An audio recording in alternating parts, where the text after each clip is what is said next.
Bueno, entonces, antes de hablar de la membrana neovascular coroidea, la miopía degenerativa, vamos a hablar entonces un poco nada más para refrescarnos sobre la miopía simple, alta y degenerativa.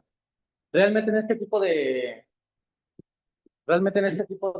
clasificaciones no existe una exacta, por la cual si leyeron un poquito van a ver que va a variar de repente entre la miopía degenerativa, la alta miopía. La miopía simple también se divide en leve, moderada y grave. Yo lo único que quería realmente es que la miopía simple sabemos que va desde menor a 6 dioptrías. La alta miopía va de mayor o igual de 6 dioptrías, pero con una longitud axial mayor a 26. Otras referencias dicen 26.5. Y en la miopía degenerativa es justamente lo mismo, mayor a 6 dioptrías y mayor a 26.5.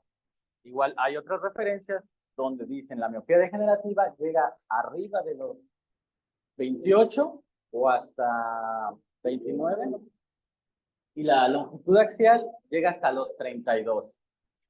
Pero lo importante de entre la miopía y la degenerativa son los cambios degenerativos retinianos que vamos a ver justamente en el fondo de ojo. Es como la diferencia de decir hipertensión ocular y glaucoma. Estamos hablando de lo mismo, pero ya existe un daño ahí atrás, entonces pasa lo mismo con la miopía degenerativa y la alta miopía. Son cambios, pero simplemente la miopía degenerativa ya vamos a empezar a encontrar esos cambios característicos de la miopía alta.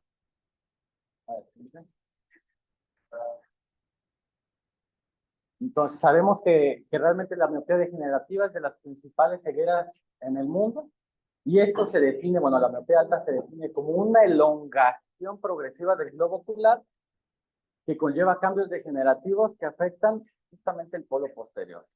Teniendo esa elongación, se empieza a elongar y eso mismo empieza a debilitar todas las estructuras del fondo de ojo. Y pues bueno, esto únicamente crece hasta los 50 años.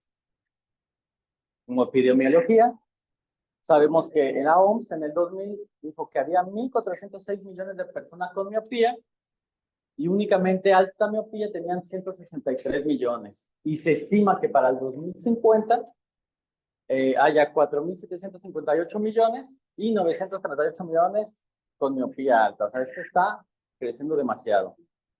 La prevalencia tiende a saber que es más en asiáticos que en los blancos, hispanos, afrodescendientes, caucásicos. La siguiente. Y bueno, entonces aquí en la etiología tenemos tanto como genética como ambiental. La genética se divide también en lo que es sindrómico y no sindrómico. Los no sindrómicos, cuando únicamente están afectados estos cromosomas, y los sindrómicos van más que nada a lo que es el Stickler tipo 1, dale así, el Stickler tipo 1, vitreoretinopatía exudativa, Marfan, retinosis pigmentaria, ceguera nocturna.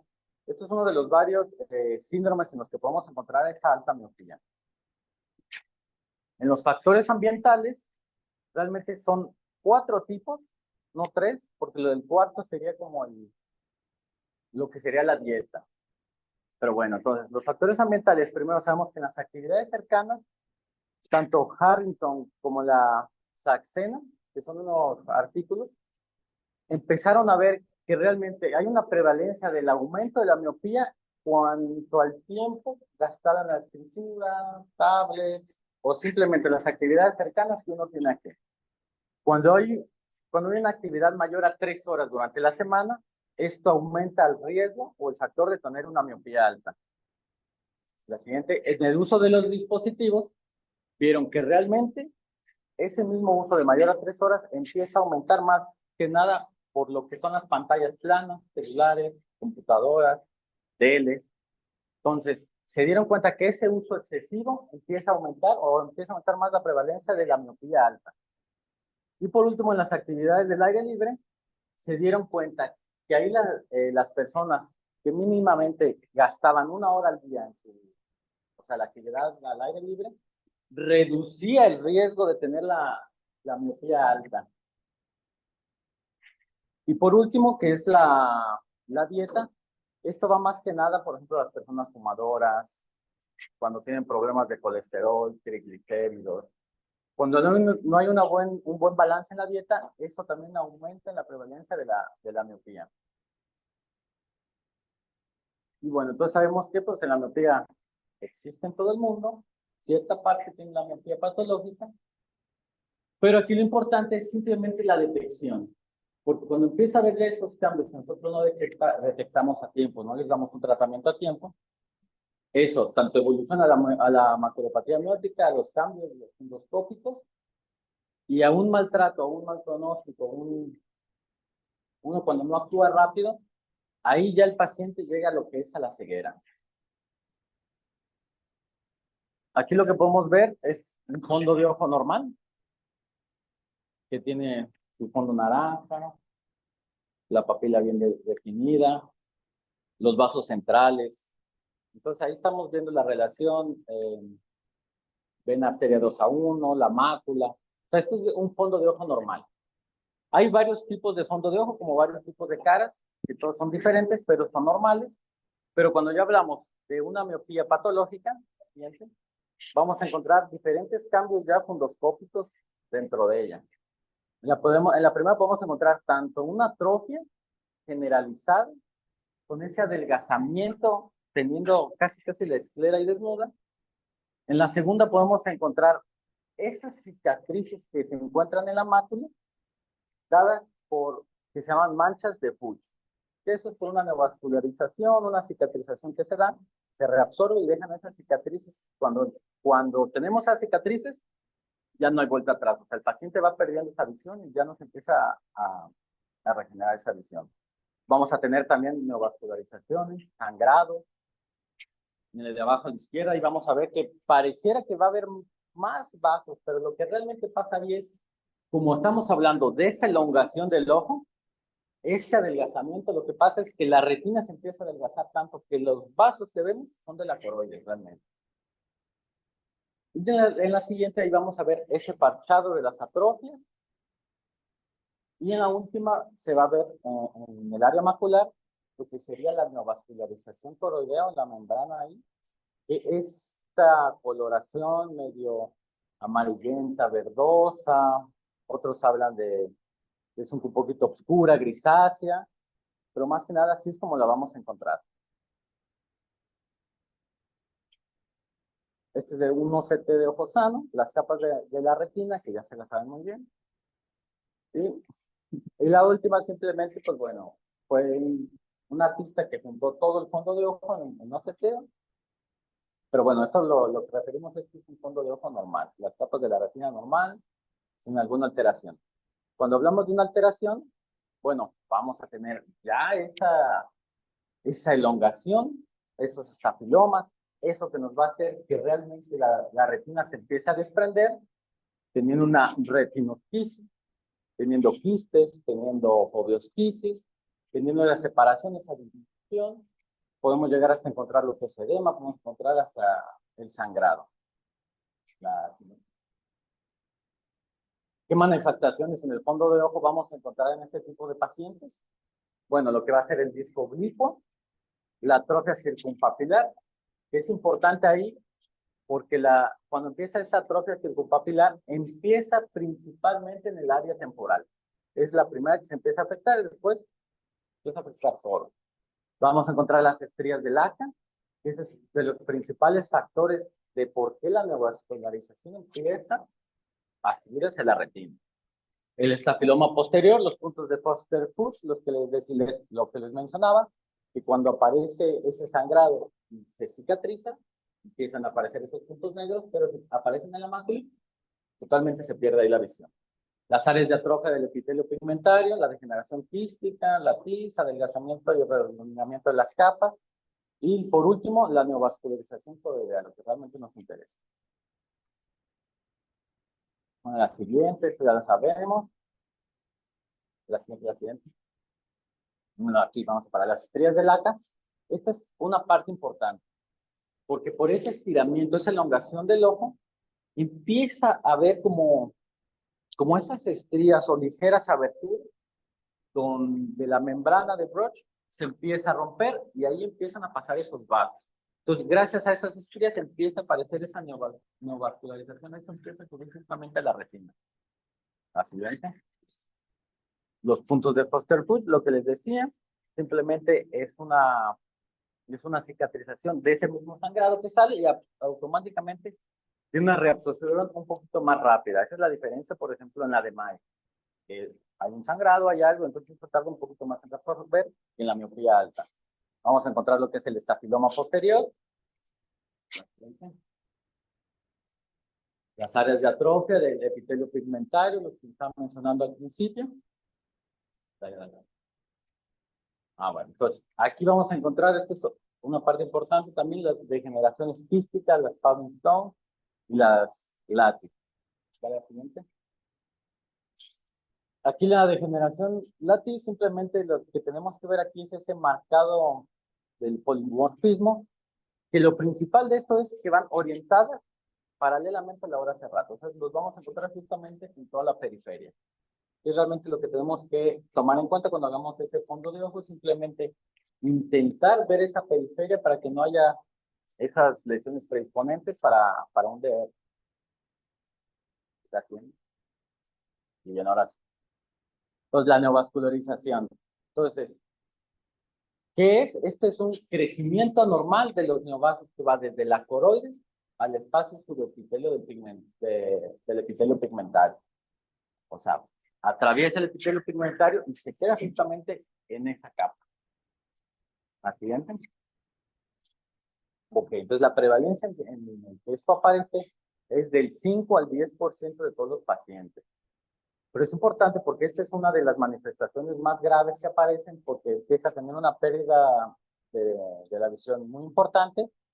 Y pues bueno, o sea, ahora sí que lo que decía, después de esto vienen las manchas de Puch. Y pues como lo otro, simplemente tener en cuenta tanto se pueden encontrar dentro de la mácula como a 100 a 300 micras de la misma. O sea, no principalmente tiene que estar justamente en la mácula, también se puede manifestar alrededor de la fobia. La siguiente. Entonces, ya teniendo esto en cuenta, simplemente ya vamos a pedir lo que son los exámenes de auxiliares. Tanto va a ser un OCT que nos va a estar ayudando, que lo vamos a hacer en combinación con una angiografía. En el OCT, realmente lo que vamos a encontrar es partes hiperreflectivas, que justamente son las partes de aquí abajo. Esas partes hiperreflectivas. Y pues, simplemente esto se va a asociar por arriba del epitelio pigmentario. Aquí el problema nada más a comparación de la de Mae, el OCT no lo usamos como para un seguimiento, un protocolo, un cómo va el paciente, porque realmente lo que les hablaba, ahí puede ver un sangrado, pero se reabsorbe. Puede haber cierta actividad, pero eso automáticamente se cicatriza. Entonces, cuando lo vemos, simplemente se va a quedar ahí. Y en cambio, en la de Mae, ese sí es un factor simplemente como de pronóstico, de estarlo siguiendo. Nosotros ahí vamos a estar viendo cómo ese edema va a ir bajando. Y bueno, entonces, lo importante también es que la neovascularización se identifica justo entre la EPR y la retina neurosensorial. A diferencia de que la de Mae, pueden aparecer por debajo. Estos son los que se dividen en los de tipo 1, tipo 2, hasta tipo 3. Entonces, aquí estamos hablando de tipo 1. Bien, entonces, en la angiografía, esto es lo que nos va a ayudar. Aquí lo difícil de esto es, el OCT y la angiografía tienen que ir de la mano.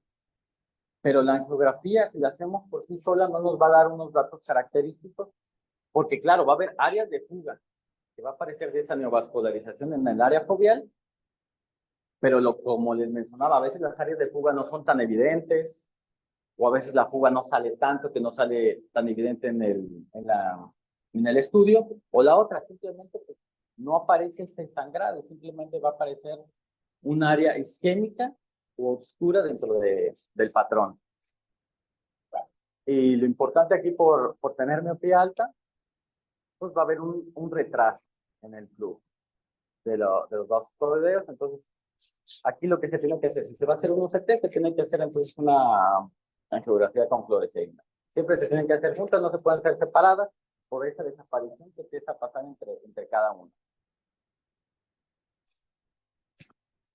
Aquí para el tratamiento tenemos 3 tipos de tratamiento. Tenemos la terapia fotodinámica, eso se hace con una sustancia que se llama verteporfina, y justamente con un fotosensibilizador se da justamente directamente a los vasos que nosotros queremos apagar, quitar ese sangrado. Los antiangiogénicos, eso normalmente van de la de basitumab, varios antiangiogénicos que nosotros los vamos a estar dando mensualmente o dependiendo cada 2 meses, viendo la dosis respuesta. En la primera podemos simplemente ver cómo hay un sangrado, continúa el tratamiento 2, y si eso empieza a disminuir, nosotros continuamos con ese tratamiento. Y por último, la fotocoagulación láser se usa, pero únicamente si no está dentro del área foveal. Eso es lo más importante. Si está dentro de la fobia, pues bueno, claro que no le vamos a hablar, si no dejamos al paciente ciego.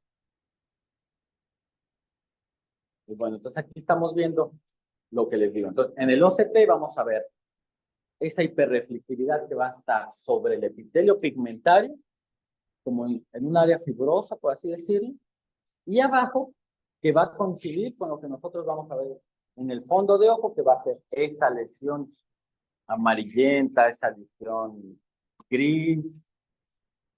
Que en la angiografía vamos a ver esas áreas de fuga que va a aparecer. Por eso les digo, es importante siempre hacer de las dos. Bien, entonces aquí este paciente, como les mencionaba, en las primeras dosis, este paciente se manejó cada 2 meses colocar lo que es un antiangiogénico. Llegó este paciente viendo 125, se le colocó lo que fue el antiangiogénico, pasaron 2 meses, le volvimos a poner el antiangiogénico, y nosotros mismos vamos dando ese seguimiento de OCT y la angiografía. Que tanto vamos a ver en la angiografía esa disminución, como en el OCT simplemente no vamos a ver alguna actividad de neovascularización, vamos a ver algún, ¿cómo decirlo? Áreas de quistes, algunas ligeras separaciones en ese OCT. Y ya por último, simplemente como con la segunda empezó a mejorar mucho, fue un manejo continuo, que al final el paciente terminó viendo 20-50, pero pues claro, con las manchas de pus, con ciertas complicaciones de las mismas sangrados, que bueno, pues ahí ya el paciente ya no recupera más visión, que uno quisiera ayudarle más, o la ayuda óptica ya no puede para más. ¿Qué otra cosa? ¿La pregunta? Ahí está.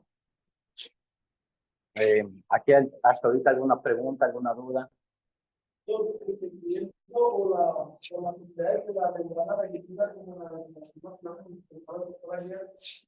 Claro, claro. Entonces, si hay una actividad, o sea, si hay datos de que se puede hablar de una reactivación.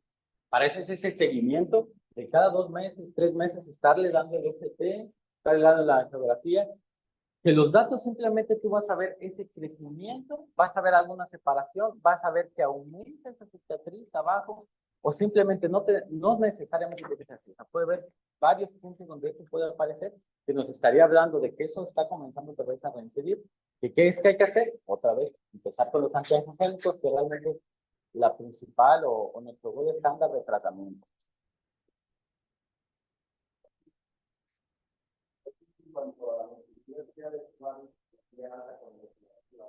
Entonces lo que te decía ahí, varía mucho, dependiendo de qué estemos hablando, ¿no? Te digo, hay unas que van desde 26 para arriba y la miopía alta, hay otras que te dicen desde 28, desde 30.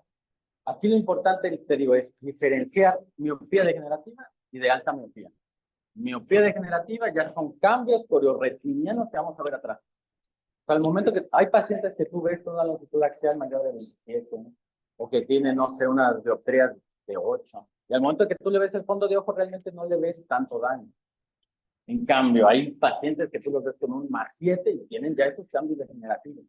Entonces, automáticamente se pasa a ser de alta miopía a una miopía degenerativa. O sea, ya cuando nosotros visualmente, endoscópicamente vemos ese cambio, va para allá. yo no estoy muy evidente, pero no sea simple, claro, no sea tanta. En esos casos, ¿qué tiene que ver con Ahí, entonces, para eso hay que hacer este tipo de cosas. Simplemente para ver que no hay una fuga, simplemente para ver que no haya ese crecimiento, que no haya esas actividades normales. Y lo otro, obviamente, entre más atrofia, más, eso va, el mismo paciente va perdiendo esa visión. Entonces, por eso es necesario detectarlo desde un principio y comunicar con el tratamiento para no llevar al paciente hasta la ceguera y empezar ahí el tratamiento. O sea, esto se empieza desde antes. Claro.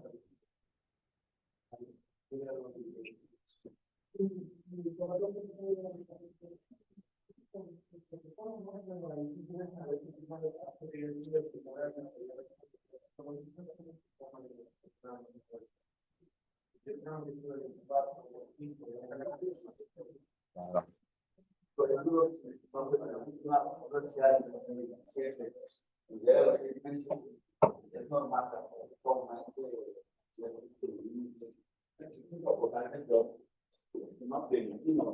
pero sí es comúnmente lo vayan dedicando en poco tiempo. Si recuerdan, por ejemplo, el doctor sintetizó todo, recordar que la clase fue para sacar dudas, para recordar, pero si ustedes vieron, esto va a los años, que se presenta algún espacio, lo que necesitaba, obviamente el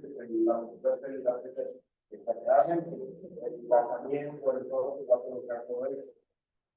Algo que platicábamos ayer era sobre el tratamiento como la recuperación muscular, ¿no?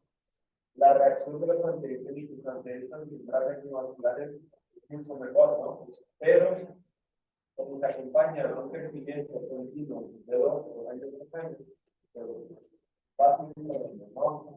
Se trabaja en las manchas, las atrofias, la formación de un antibiótico que resuelve muy bien, y en 10 años, otra vez, hasta 10 meses ya no vamos a lograr nada.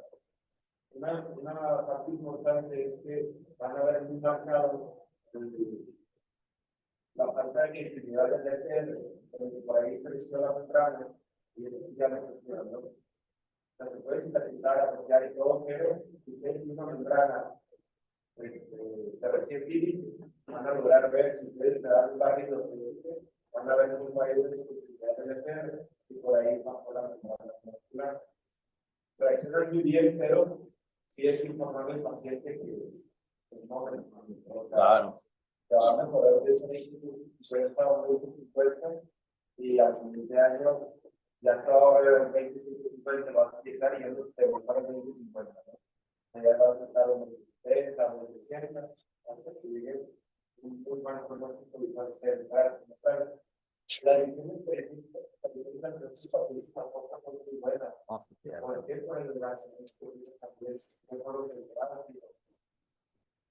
poco más de familiar y periférico, dado que una muy mala visión. No es un paciente que se va a quedar ciego, pero es un paciente que se le cuenta de otro alrededor, hablando ya más grave. De hecho, hasta los 50 años es cuando termina eso de estarse lembrando de estos cambios.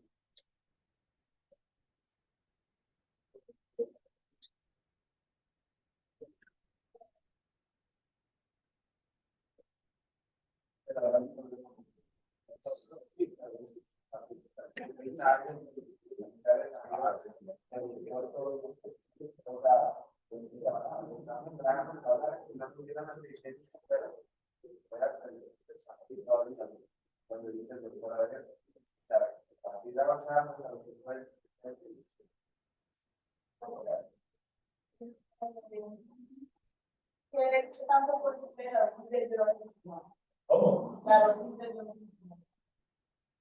para la inyección. ¿Cómo la pongo? ¿Cuánto? Es que le iba a decir, hay muchas contabilidades para eso.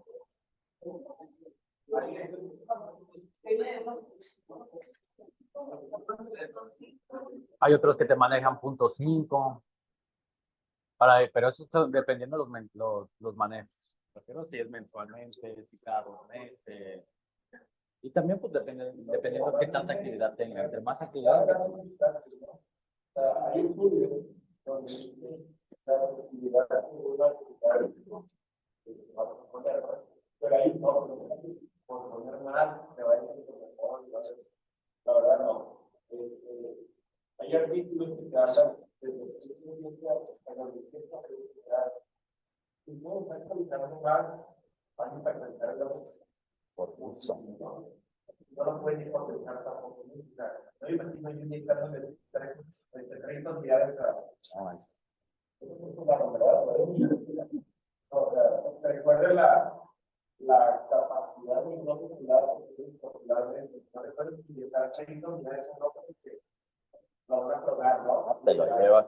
O sea, si normalmente estamos 10 y lo que queda a ver si está por probar. Hay escuelas que no hacen participación, imagínense, inyectan 30 unidades.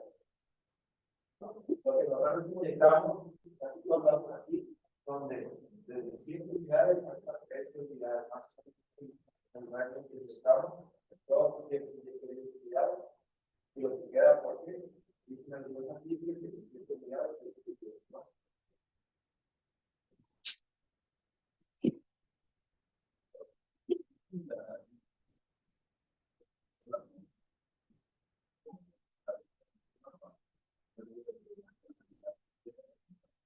Esto para que para evitar mira, si yo veo un paciente con una mezcla de terapia y la quiero sexual, ¿cuánto yo te daría la? Una, si no es una lesión, para imponer. Recuerden que el paciente mío, pero mucho más es un paciente que ya no quiere, ¿no? Ya sabe, totalmente. Entonces, el riesgo de que tenga una fracción, ya es un paciente a 30 años ya tiene una casi completo, ¿no? Para que se diga a los 30, si yo puedo esperar a un paciente de catarata, le doy más. Pacientes si yo lo voy a operar, oye, bueno, no se puede conexión. Lo voy a poner en el lugar, como ya se está haciendo terapia, no le vamos a hacer cualquier patología que existe en la mácula, 100% positivo, podemos explicar, aunque usted ya había visto por 100% positivo. Entonces, en estos pacientes sí les doy una colomita, o sea, sí se les da un láser 360 y unas 3 a 5 líneas en la parte de la derecha para evitar los dedos. ¿Por qué? Nosotros revisamos y no siempre se alcanza a ver un microdedo y con el simple hecho de comprimir el ojo, y es posible que estamos utilizando algo que no tiene la retina para el ojo. Pero ya es por niño, por arroz, ya vamos a ver.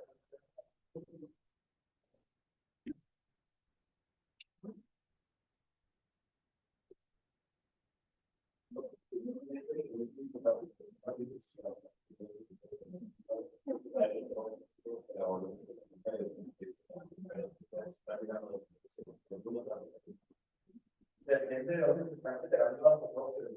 O sea, va a ser muy difícil a veces ver un intramucero o algo en este tipo de retinas muy adelgazadas.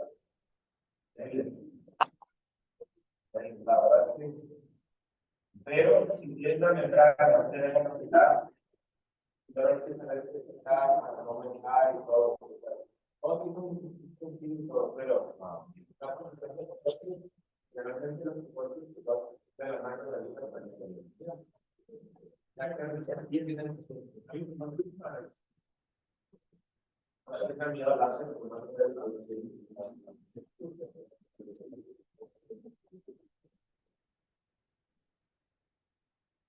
¿Alguna duda, pregunta?